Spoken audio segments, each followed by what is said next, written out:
Hello, everyone. Welcome on in. It is Betting Weekly Game Bet Match, #1 tennis betting podcast and YouTube channel, brought to you in association with Bet Rivers, your hometown sportsbook. I am Nigel Seeley. I am over in Rotterdam for the tennis. Before I introduce you to our senior ATP Tour handicapper, Sean Calvert, I please ask you to subscribe to the channel if you're enjoying the content. If you're betting some winners, please hit that subscribe button. Join the ever-growing list of subscribers, and please ring that bell, and you'll be notified of every time any bit of content drops from the Because We Win team. Okay, without further ado, good afternoon to you, Mr. Sean Calvert, our senior ATP Tour handicapper. How are you, my friend? I'm very well. I've scarcely been better, I would say. I'm full of the joys of winter at the minute. You know, things are going well. We had a nice winner yesterday. All three of the outrights have got through. Fairly routine. Well, fairly comfortably anyway. West Brom have just brought a striker on loan. Oh, wow! You know, and you're sat there in Rotterdam. This is great. I'm loving this. I've only arrived in Rotterdam about 3 hours ago. I got on the plane. First thing I've got to say about it: got on the plane, London City Airport. I've only flown into London City Airport. I've never flown out. Oh, it's a great city. Great. What a brilliant! Straight on the plane, straight out like a bus, and 35 minutes here. And I was thinking, this is lovely. 35 minutes, fantastic. I've arrived in the hotel and it's gone down a little bit in my estimations. I mean, I've been to some glamorous places. Very fortunate to do this podcast on different places, walk around the cities. But I'm not feeling the Rotterdam vibe, to be fair. Not want to see these kind of places. I think you are feeling the Rotterdam vibe. That's what it's like. That's. Yeah. I mean, to be fair, most cities you're not going to see them at their best in the sort of early February, are you? It's cold. It's a bit miserable. But you know, it's not going to win any awards for sort of aesthetic pleasure, is it? It's a bit grim. But it's a port city. You know, it's places like Hull and sort of Harwich and Tilbury and all these sort of places. They're not the greatest, but there's a good Irish bar there. You want to check that out? You sent me the link. I'm going there tonight. I need to cheer That's up. good. I need to have some magnet cheer. I might go to the tennis actually tonight. I've got a ticket for tomorrow. I might go tonight, and if not, I'm going to pop in the Irish. But I think I've got the wrong location. I think when I'm usually pretty good at gut location. I think I'm right out the city. I've walked miles and I still haven't seen anything. There isn't much to see. There's nothing to see. And when you go to the venue, I'm assuming you're going by cab. I mean, just as a wild guess. Of course, yeah. Yeah. There's nothing outside there at all. There's nothing there. I mean, to be fair, once you get into the venue, you'll probably like it a bit more because there's a ton of stuff to do in the venue. The only good thing about that tournament is that the venue has got loads of places to eat and drink. There's all sorts of things going on. It's quite buzzy once you're in there.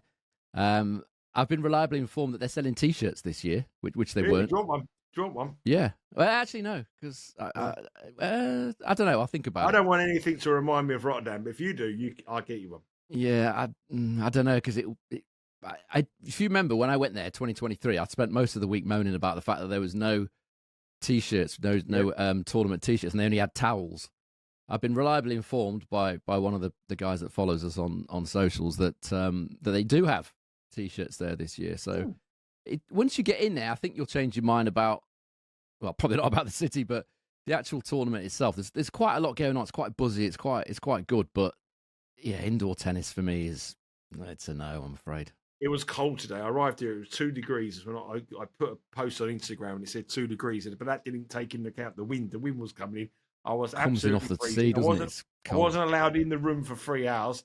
I weren't happy. But anyway, if you want to follow change this, doesn't it? To be you moaning about something rather than me. Well, if we bet a couple of winners, my mood will change completely. So there's no pressure on you, Sean. This could be a holiday from hell, and it's up to you, or a work vacation from hell. Holiday from hell, it's not really a holiday, but it's a trip from hell. But you can turn it around, Sean. So no pressure on you. I need you to turn me around. It could also go worse, There's quite a few things that could.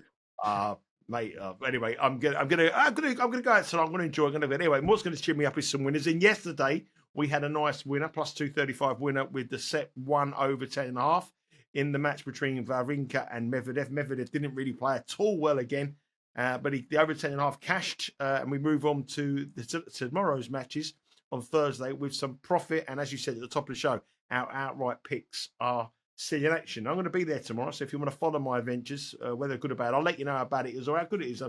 on the Because We Win Instagram account. So head across there, give us a subscribe on there, or give us a follow, I should say.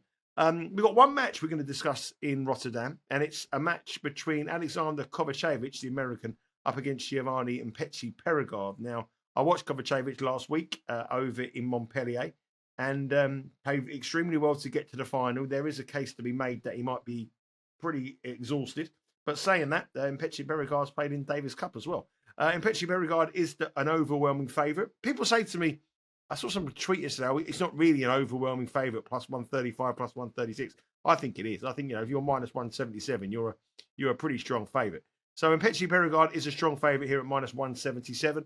Kovacevic is plus 143. The spread is 1.5.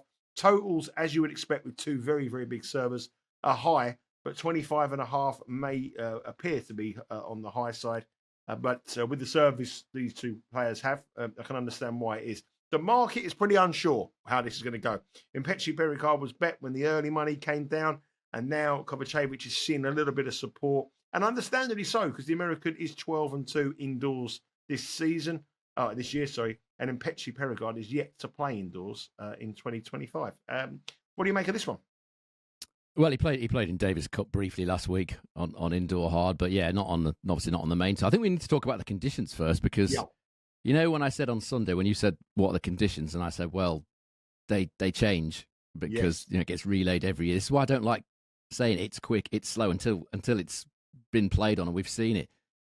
This is very different to what it was last year. I mean, you know me, Nigel, I'm not a cynical person, but I have to say this surface looks to me suspiciously like it's been tailored for a certain Carlos Alcaraz. It really does. It's like an indoor Indian Wells in a way. A little bit quicker than Indian Wells, but still not quick. I'd say definitely slower than last year. 87% holds last year. It's not that surface. It's quite high bouncing, very high bouncing, in fact. Quite grippy, quite gritty, not at all slick. There's been talk of them changing the surface. It used to be a Pro Flex. Some people are saying now it's a green set, but the tournament apparently haven't confirmed one way or the other. They certainly didn't respond to my question about it. They've changed the balls. They used to be Technifiber. Now, by the look of what I can see on here, they look like head tour balls to me. So apart from that, it's exactly the same as last year. Same venue, same city. The same. It's definitely the same venue, but totally changed. Which is they can do that. Obviously, they can do whatever they like every time they lay this surface. They can make it different. I think it is a bit sus that Alcaraz he's never played here before. They've obviously attracted him here. It's not a great leap from there to suggest that there's been discussions about the surface, because we said Alcaraz never made a main level final on indoor hard. We know he doesn't like it quick and slick. This is kind of the opposite of that. I tell you what Tsitsipas said about the surfaces from yesterday. He said it's slightly slower than I'm used to in terms of indoors. It has a bouncy effect. The ball stays in the hip zone while I'm striking it. It does have a bit of a clay vibe at times. It doesn't skid through the court so much. I don't mind it. Maybe you have to work a little harder for the points. So, yeah, that's where we're at. It's a totally different surface. I should imagine a certain Mr. Greekspore is not happy about this. Two-time semi-finalist here last couple of years. The home hope. He's now been given what are probably the worst conditions possible for him. It just smacks of some sort of pointer to the top C. But anyway, that's the conditions. So this match, Kovacevic against Mpetshi Perricard, you can still hit a big serve in these conditions. I've seen a few of the matches now. The serve does zip through, but it's when the rally develops, it looks kind of slow and bouncy. I mean, this one's going to be massively serve dominated. Kovacevic served very well indoors last week in Montpellier. 92% holds a serve there, 81% first serve points won, and on the flip side, only 31% of return points won. So the very epitome, if you like, of a big server. Lots of serve, lots of first serve points won, lots of holds, not so well on return. I mean, this is kind of an obvious set one overs or whatever. Given the other guy is Mpetshi Perricard. His last 10 matches indoors at main level, 94% holds, 85% first serve points won, and just 26% of return points won, which is very, very, very, very low. 42% of his sets indoors in those 10 matches have ended in tie breaks, which equates to odds of 2.38, which lo and behold is exactly the odds of a set one tie break here. 2.38 plus 138. So I should imagine a lot of people would be interested in that. You wouldn't describe it as value, but it's very, very likely with these two. And Mpetshi Perricard at the Australian Open didn't create a single break point in 5 sets against Gael Monfils. As I've said, you can still serve pretty big in these courts. The rallies are slow, but I can't imagine these two are going to have that many rallies, given that their style of play, their styles of play. It's going to be a serving contest, and Mpetshi looks very short to me at minus 177 in a match that's going to involve, you would think, at least one, probably two, possibly even 3 tie breaks. You mentioned the fatigue factor with Kovacevic. I think that's why he's plus 143. But he's not. This is not going to be a physical match. There's going to be very, very few rallies. He's going to be buzzing. He's going to want to keep going. He's got a special exemption here because he made the semis last week. Otherwise, he'd have to qualify for these sort of events. So he's not going to want to stop. I think if you are betting in this match, the obvious bet is the set one overs, which I wouldn't put anybody off at all with these two. But quite tempted by Kovacevic at plus 143 here. I think there's, given it's going to be a serving contest and a bit of a pick-em, a couple of tie breaks, I think that's not a bad price. I watched him firsthand last week in Montpellier in his win over Bellucci. Yeah, and he's not very tall, but he's got an unbelievable serve, and his backhand is exceptional. He's got single-hander. It says he modelled it on Federer. Yeah, well, it reminded me of Gasquet's backhander, but he was. I was really, really impressed with what I saw. And then he went on to beat Bublik. He went on to beat Rublev in the final. He probably ran out of legs, but he had chances against Felix Auger this evening as well, turned it around. And he's a good player, very, very good player. And certainly improved massively. Yeah, I mean, he's full of confidence. And plus 143, I suppose that everybody does look at the fact that there is a letdown factor after the final last week. So we're going to go. Is it an official play, or are we going to have a lean, or what? What are we going to go? It's just a lean for that for me. I've got some stronger plays in Dallas. Okay, so just a lean on the first set overs. Kovacevic at plus 143, may tempt you as well on the money line. The action starts at 5 a.m. Eastern time tomorrow over in Rotterdam, where I am, and you'll be able to get across to the Bet Rivers website and the app to find out all the latest prices on the matches. Also, the outright markets will be updated as well. Tonight, this evening, Carlos Alcaraz will be playing Botic van der Sandschulp, and you would expect Carlos Alcaraz to win. He's a very, very heavy favourite, and you might want to be looking at Alcaraz's future price, given the fact the conditions that tailor-made for the Spaniard. Okay, we have 3 matches we are going to discuss over in Dallas. Before we go into these matches, Sean, have you got any numbers back from the first round action in Dallas? What the conditions are like?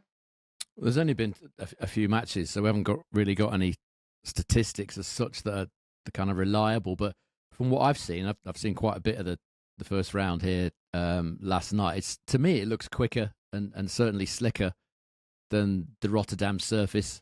There's a hint of altitude here, 217 meters at this venue, which will also make it a little bit quicker.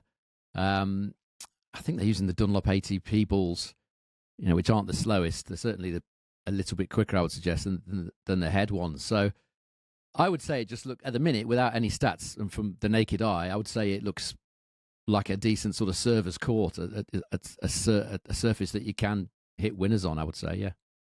The first match we are going to discuss involves Aleksandar Davidovich Fokina up against Arnaldi, the Italian. And Arnaldi is an underdog here, minus 125 for Davidovich Fokina. Even money for Arnaldi. Spread 1.5, total 23.5.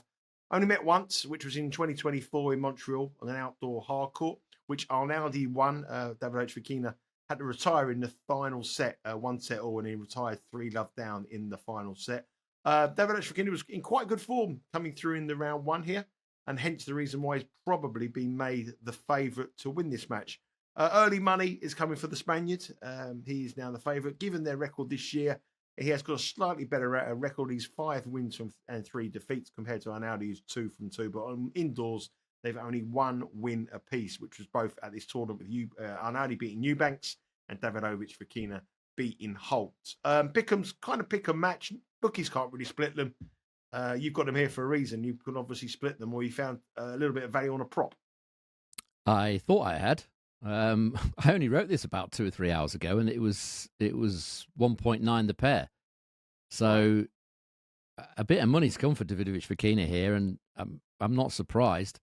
I was going to say, you know what, Sean, can I just say so? That minus 125 won't last by the time this podcast goes live as well. That's under big pressure as well. Well, it was 1.9 the pair like a couple of hours ago. So there must have been some recent money for Davidovich Fokina. I was going to back Davidovich Fokina. I'll go through the reasons why, although the value seems to have gone. I mean, he's a player that is definitely going to want to win this match, having somehow lost to Arnaldi the last time they met, the only time they met from a set and a breakup. It was twice a set and a breakup in that match. Davidovich Fokina ended up calling the doctor and the trainer. He said he was sick or something. Managed to lose the second set, which he was twice a breakup in, then ended up retiring. So he was in control of the match. He should have won it. I mean, how many times have we said that about Davidovich? Should have won. I mean, many, many times. But he only took 4 of his 14 breakpoint opportunities in that match. So perhaps he's only got himself to blame in some ways. But as a pick'em, I certainly would have favoured Davidovich. Arnaldi's only won 1 of his last 7 matches against top 50 opponents, top 50 ranked opponents. Davidovich has won 3 of his last 4. And the one that he lost was the one at the Australian Open to Tommy Paul when he was quite clearly exhausted, absolutely shattered and a little bit injured. So we can forgive him that one. So much better form against top 50 opponents in recent times, Davidovich, who was priced up as favourite actually the last time they met. He was 1.86 initially favourite when these guys met in Montreal.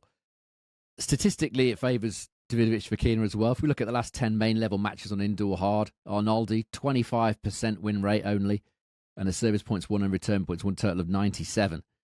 Davidovich, 50% win rate and a total of 100. So much better statistics on indoor hard for Davidovich. Arnaldi's only broken serve 12% of the time on indoor hard so far in his career. He's only played 8 matches, but certainly struggled to break serve. If we take all hard courts into consideration, that's outdoor and indoor hard, over the last 12 months at main level, still favours Davidovich. Service points won and return points won, total of 100 compared to Arnaldi's 99, so a slight edge for Davidovich there. And the thing that would have tipped the balance for me really is about Davidovich is that those couple of matches that I mentioned that he played at the Australian Open, where he came back from 2 sets to love down against Felix Auger-Aliassime, who's obviously won 2 tournaments already this year, and Mensik. You know, that could be the start of something good for Davidovich. It should give him confidence, should give him great confidence. Because, you know, it's obviously the mental side of the game that he struggled with. You know, trying to serve sets and matches out, he really has struggled badly with that. Coming back from those positions against those players certainly should help him. He looked good last night. I watched him last night against Brandon Holt, looked very good in round 1. So I was going to say Davidovich at minus 109, but quite clearly the value has gone there. Would you not take the minus 125? Because I think he's going to start minus 136, 135, something like that. I don't know whether I'd take minus 125 or minus 130, something like that. No, probably wouldn't. Just because it's Davidovich and he's not the most reliable. I would have taken him at the price that he was. He might be that price again after a couple of games or 2 or 3 games or something like that, in which case I'd probably go in. But yeah, I'm just slightly put off now by that minus 125. I've still got 2 good ones to come though, so I'll take them.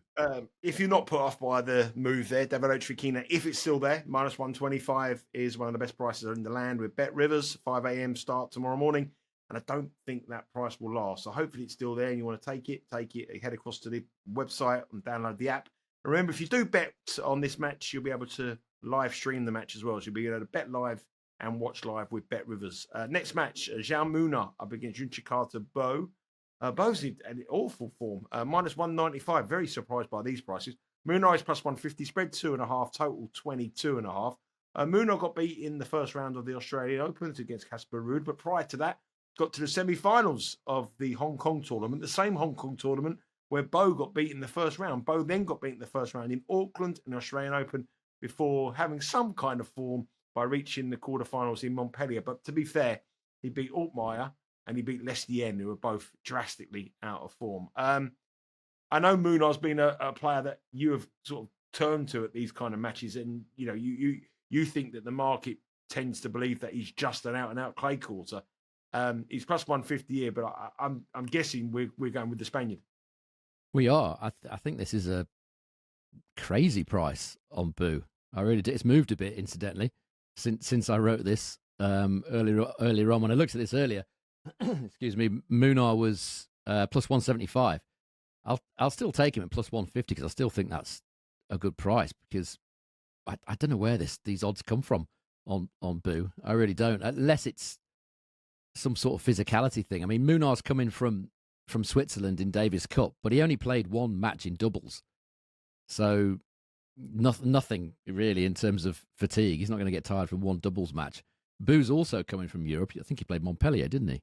Quarterfinals. Played Montpellier. So you could perhaps argue that he's had maybe a day and a half longer to sort of adjust to the time zone. But if it's not that, then I really not sure what these odds are all about. If you look at the last 10 main level matches on all hard courts, Munar 40% win rate, service points won and return points won, total of 99. Boo, the same win rate and a total of 97. A slight edge on recent form to Munar there. And look, breaking those stats down a little bit more, they're kind of opposites, these two players. Boo wins a very healthy 67% of service points, but only 30% on return. Munar's winning 62% of service points, but 37% on return. So a much better performance from Munar on return. Boo has really struggled on return to serve recently. He looked great in the Asian swing, Boo. He looked, a real player. But since then, as you said, he's gone 4 wins and 5 losses since that Asian swing. And none of the 4 wins that he's had were against decent opposition. They were against players ranked 109, 91, 177. And the other one was Adrian Mannarino, who is now 107th in the world. So no decent wins there, you would suggest. And he's only won 29% of return points this season. Okay, he played Felix in one of those matches, but Lestienne, Altmaier, Habib, Borges, he's not played Riley Opelka every week, and he's or Mpetshi Perricard, but he's still only won 29% of return points, which is very, very poor indeed. And Munar's been impressive this season. Semi-finals in Hong Kong, as you said, in a run that included a win over Musetti, a win over Davidovich Fokina, who's been playing well, Borges, who played well in the Australian Open, lost in 5 sets to Casper Ruud at the Australian Open. And in those matches, he's compiled a service points won and return points won total of 101.4 and 82% holds of serve. He's playing more aggressively these days, or certainly at the moment, Munar on a hard court. So I just think this is a crazy price, really, on Boo. I really do. So plus 150 about Munar. I was kind of tempted with the handicap as well, but it could go wrong, that. So, yeah, I'll just take the plus 150 on Munar here. Yeah, it does look a big price. Boo is absolutely not in aggressive form, but he seems to be a player that the bookies like, the bettors like, and he's minus 195, and we certainly believe that there is value elsewhere in that match. Our final match for tomorrow in Dallas is seeing an American player, Brandon Nakashima, up against Nishioka. These two have met twice before. One win apiece. Nishioka won back in Delray Beach in 2020, and a Turin Challenger on a clay court was where Nakashima got revenge in 2024. On the betting here, though, we have the American heavy favourite, minus 220. Nishioka is plus 175. The spread is 3.5, and the total here is 22.5. I know you said on the show there was no odds at the time when the Dallas draw came out for the tournament winner price, and Nakashima was on your kind of radar as a potential someone who might be able to win the tournament. Judging by your desire to put him in, I can't imagine we're betting him at minus 220 for the match here. We certainly aren't, no. Now that I've looked into this a bit more, I mean, if Nakashima does win this match, then, he's certainly got half a chance of doing something. But minus 220 to beat Nishioka, that's no, not for me. Not in the form that he's been in. Again, 2 players with contrasting levels of confidence here. Nishioka comes in here very, very buoyant mood after 2 very good wins in Davis Cup. Beat Jacob Fernley in straight sets, who had just beaten Kei Nishikori. He also beat Billy Harris in straight sets as well. So 2 very good wins. Kei Nishikori called him the MVP of that particular tie. So a great performance from him. And he said afterwards, it's a very great feeling right now. I had confidence and believed in myself that I am a better player. So he's in great spirits. He's in great mood at the time. He's been playing well, certainly this season, apart from the match against Alcaraz, who kind of blew him away. Other than that, he's performed well in all of his matches. He was pretty close against Lehechka, lost 6-4 in the third there. Again, similar, lost a tight one to Kokinakis in the final set. So he beat Rinda Kanesh before that. So he's been playing very well, Nishioka. He's a confidence player. Clearly he's confident. Nakashima has lost 9 of his last 11 matches. And one of the 2 wins that he did get was against an exhausted Tommy Paul, who just won Stockholm a couple of days before, and then had to play Nakashima, who's got a great record against Tommy Paul. Paul was barely even competitive that day. He sort of did the best he could with what he had, but it wasn't anywhere near enough. So if we look at the last 10 matches at main level on all hard courts, both of these players, Nishioka, not the best of stats, 40% win rate and a service points won and return points won total of 96. But Nakashima, just a 20% win rate and a total of 97, which is just 1 point better. That's one factor. The other factor is Nakashima's been very, very poor in recent times against left-handers at main level. And I've included Davis Cup here, which 2 of his wins were in Davis Cup. If I'd have excluded them, it would have looked even worse. So he's 3-13 win-loss, Nakashima, in the last year at main level against lefties. That's just a 23% win rate. And in those matches, he's got service points won and return points won total of 96, winning only 30% of return points. So his return game has been nowhere against lefties. I know Nishioka's not the biggest server by any means, but even so, it's clearly a weakness of Nakashima, certainly recently. And just looking at that head-to-head, one was a retirement on clay, so we can kind of ignore that. The one match that was played on hard courts, which I think was Delray Beach, Nishioka won 68% of his second serve points that day against 46% for Nakashima. So way, way better in the neutral rallies, Nishioka. And Nishioka was a minus 169 favourite, 1.59 to win that match that day, which he duly did in 3 sets. So the main obvious thing that could go wrong with this is if Nishioka is sort of struggling a bit with the jet lag or whatever. He's had to come quite a long way, but he's got a Wednesday start. They finished on, I think, Saturday, Sunday there in Japan, so he should be all right. And at this price, I'm happy to take a chance. Again, the handicap with Nishioka, I'm never keen because he is a bit of a weak server, and he could lose a set like 6-1, 6-2, and you kind of done yourself on the handicap there. So, and I'm not convinced. I'm not totally sure about his energy levels. I'm hopeful that he'll have enough here. So I'm just going on the money line. It's plus 175. I think that's good value given Nakashima's lack of form and his weak record against lefties. Yeah, 2 very nice priced outsiders for you in Dallas. Jaume plus 150 to beat Bu, and Nishioka plus 175 to beat Brandon Nakashima. Also have a look at Aleksandar Davidovich Fokina. Probably not the value at minus 125, but if the market drifts back to minus 110, which Sean thought was value, you might want to bend him as well at that price. So there's a favourite for you tomorrow, and 2 underdogs in Dallas. In the match over in Holland, we've got a lean for Kovacevic, and we've got a lean for over 10.5 games and 12.5 games of tiebreak in set number 1 as well. So we expect a long one there in what looks slow conditions. Remember to head across to the BetRivers website. The action starts at 5 a.m. As you can see here, we've got a little list of all our shows, and we've added a new one at the bottom. It's the BetRivers Betting Weekly newsletter, Profit and Loss. So the Betting Weekly newsletter, all you got to do is subscribe to Betting Weekly Studios, go to their website and just put your email address and you'll be added to that. We can send exclusive picks every Monday throughout the week. We have 3 picks this week on the midweek football and the weekend football in the FA Cup because there's no Premier League football this week. And on the newsletter, we're plus 1.34 units. Game bet match, slowly getting back into the plus money, into profit after the plus money pick yesterday. WTA losing 5 units, EPL minus 8, and the extra time plus 18. So across all our shows, we're about 4.5 units up in profit. Okay, that's it for today. Sean, thank you very much. Thanks very much for the giving me the directions to the Irish bar. I will be definitely taking your advice. It's a good one. I need to cheer up, so I'm going to go down there and have a look at that. Hopefully, I'll be at the tennis tonight. I'll definitely be there tomorrow. And like I say, if you want to follow my day at the Irish bar, showing you the sights of Rotterdam, won't take long. No, I promise you, it won't take long.